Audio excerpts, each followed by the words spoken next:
Your evolutionary revolutionary astrologer, bringing you your December 2021 horoscope. And if your sun, moon, or rising sign is in the sign of Taurus, then this is the most likely influence that the planets may have for you in this month.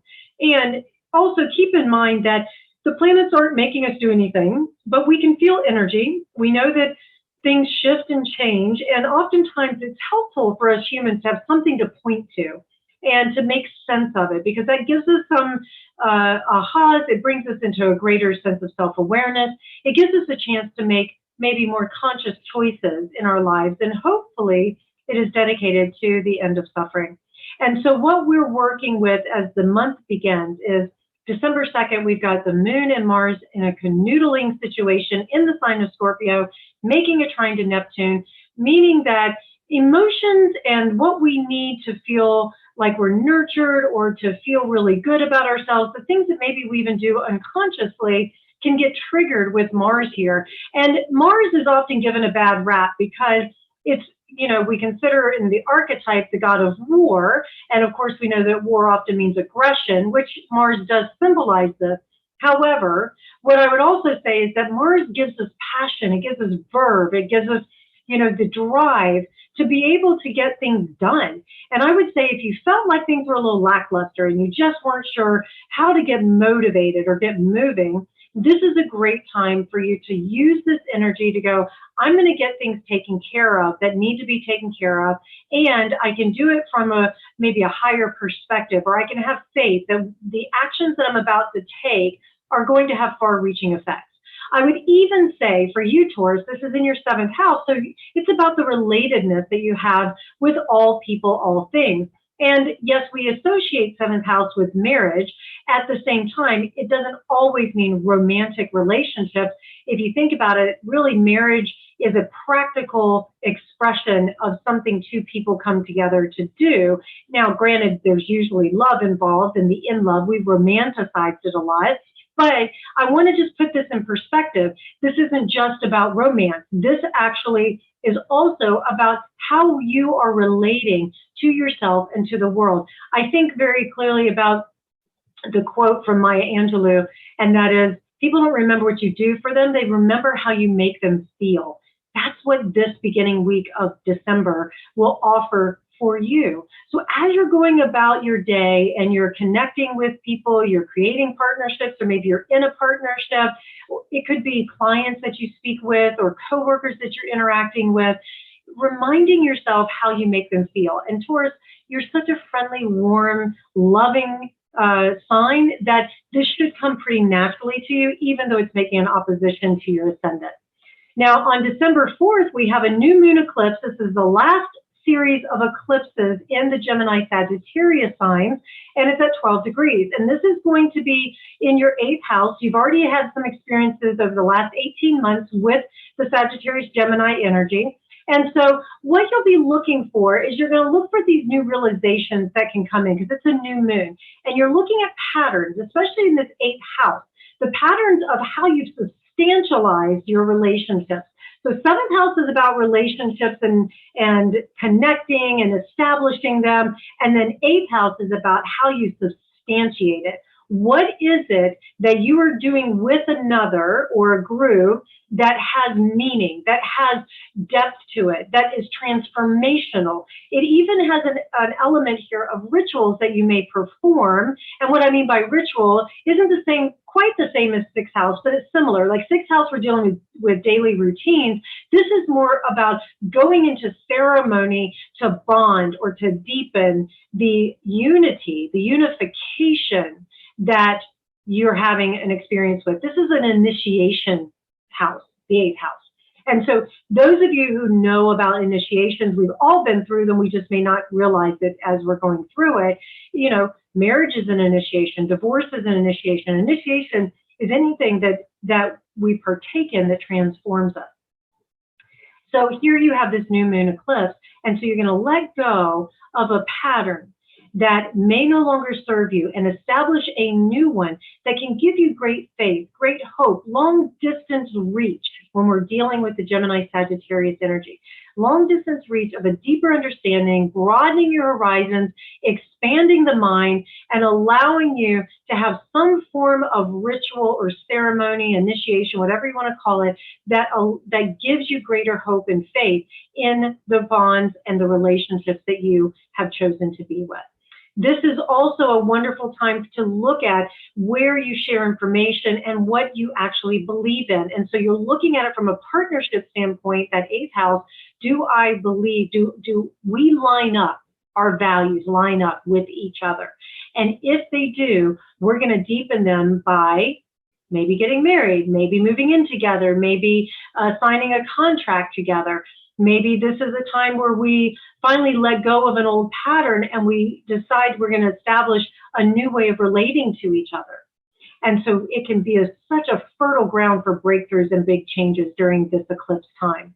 I offer that you use it well. On a practical, mundane level, this could be where loans come through, maybe an inheritance finally gets settled in the probate and all of that sort of thing. It's indicated here. There's also a possibility that maybe you have been looking for ways to pay taxes this year, and now you have it, right?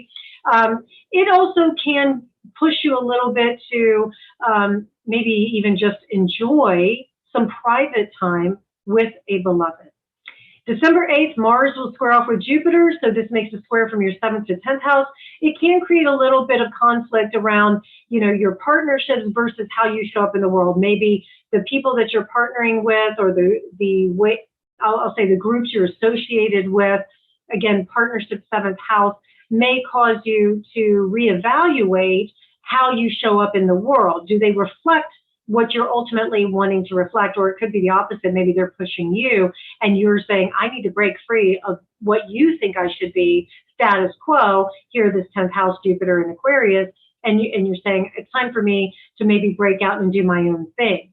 That is possible during this time. And I know it's end of the calendar year, but it's a great time to break that pattern because you're coming off of the eclipse, and then starting in January, you get to move forward. Even though, I'll put another pin on the map, Venus will be retrograding this month, all through the end of the month into January. And when she is retrograding, we do want to just pay attention to newness that we're launching when it comes to relationships, finances, things like that is very Venusian. But I'll talk about that a little bit more in this video, as well as in my Celestial Wisdom videos that are released weekly.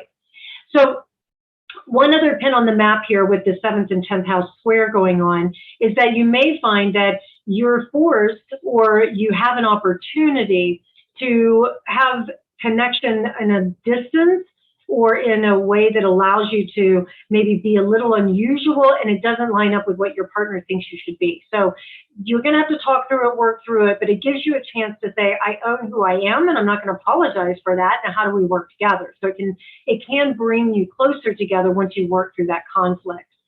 Now, on December 10th, 11th, depending on where you are in the world, Venus and Pluto will start one of their 3 canoodling, and this is in your 9th house. And so this can bring a lot of exposure and power to you when it comes to your belief systems, and also your higher learning, and how you take abstract information and you create power with it, because we say nowadays, especially, information is power. So you may easily attract to you those who resonate with the information that you are trying to share, especially when it comes to love and money.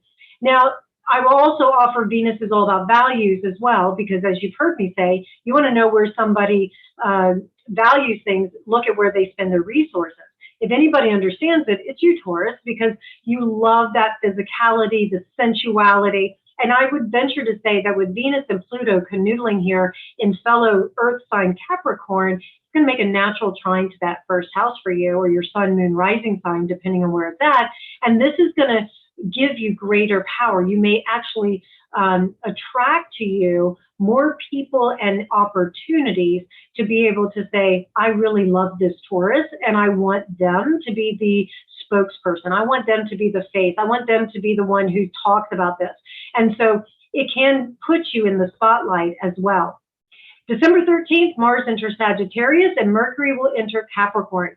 further emphasizing your 8th and 9th houses, giving you another opportunity to deepen the bonds with those that you partner with, and then take your time in putting plans together and talking about what does the future really look like. This 9th house is future oriented. It's the relationship that you start to have in the bigger picture with society. And when Mercury's in Capricorn, it needs to take its time to process information. And again, making a natural trine to your sun, moon, or rising sign. So this should give you a lot of food for thought. And with Mars in Sagittarius, Mars likes to compete here. And Sagittarius is an athlete. It's somebody who needs to have freedom. And so what you may find is new ways of thinking about and talking about where you can create more freedom in your life so that you can keep doing what you do really well. I would also say that many of you Tauruses, if you're in, say, publishing or writing or speaking, this also gives you an opportunity to get your, say, speaking circuit or your book contract signed and get ready for the next calendar year. December 19th, Venus will retrograde, and there's a full moon in Sagittarius. I feel as though this full moon is going to be so positive. Sagittarius optimistic. It's ruled by Jupiter. Venus, of course, is your ruler, and in that retrograde, you're going to feel it. It's going to be more internalized. This 8th and 2nd house is active, and 9th house here. And so what you may find is that you start to do more personal work on, I have all this success in my life, or I'm gaining success here. And the people that I've partnered with, the person I call my beloved, it lines up. And now I can finally let go and release, you know, all of my intelligence, all of my gifts, all of my joy into the world. And Venus retrograde will say, I need to continue to do this personal work on myself so that I can love myself more, so I can really see the values. I think Taurus, if anything, what you'll find is you're going to be working with how can I value myself without the outside validation. That may be difficult because you're going to have a lot of people loving on you, and you're going to have a lot of people singing your praises, which feels great. But at the same time, who are you without all of that? Can you value who you are, own who you are in that kind of way, regardless of anybody else and what they may say or do? The other thing I would say is that some of you Tauruses, a small population, will find that this is a time that you will be making major moves, maybe across the water, maybe to a whole nother city, state, that sort of thing. It does have an indication here of planning, at least, if not moving forward with a plan of releasing a place in which you would call home. And it could be, especially because 2nd house is here with the emphasis of the 8th house here, that it may be you letting go of a job, a particular income, and then able to move forward into this new role and this prestige that you'll be having. We have the winter solstice. The sun moves into Capricorn, further activating this 9th house.